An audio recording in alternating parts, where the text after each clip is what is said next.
30 वर्षसम्म देश लुट्दा कसैको रौँ हल्लिएन।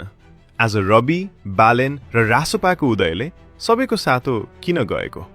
रवि, बालेन र रासोपाको नाम सुन्ने बित्तिकै पुराना दलका ठूला टाउकेहरूको निद्रा किन हराएको छ? आज म तपाईको भ्रमको जालो च्यात्दैछु।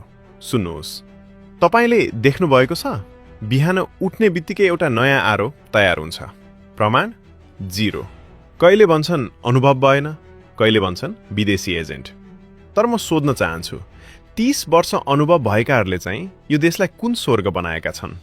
के भ्रष्टाचारको अनुभव मात्रै अनुभव हो कि नदीनाला बेच्ने लाइसेन्सलाई अनुभव बनिन्छ? यहाँ नयाँको उदयको डरले सन्दर्भ बङ्ग्याएर रवि लामिछानेलाई गाली गरिन्छ।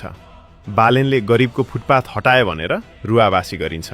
तर त्यही ठाउँमा सेटिङमा व्यापार गर्ने ठूला व्यापारीको बारेमा कोही बोल्छ? बोल्दैन। किनकि अफवाह फैलाउन पैसा पाइन्छ, तर काम देखाउन पसिना बगाउनु पर्छ।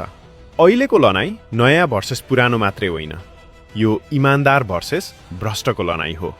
रविले गृह मन्त्रालय सम्हाल्दा फाइलहरू खुल्न थालेपछि सबै एकजुट भएर खेद्न थालेका होइनन्? बालेनले सिंहदरबारको फोहोर नउठाउँदा सत्ताको मुटु हल्लिएको होइन?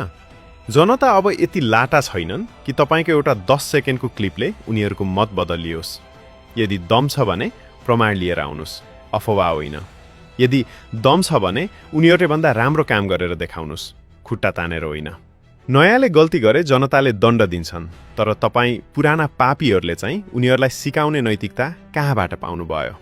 तपाईँ अझै पनि ती पुराना दलका भरौटेहरूले फैलाएको भ्रममा हुनुहुन्छ कि आफ्नो आँखाले काम हेर्दै हुनुहुन्छ?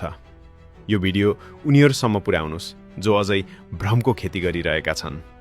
जय गन्टी, जय बालेन, जय रवि।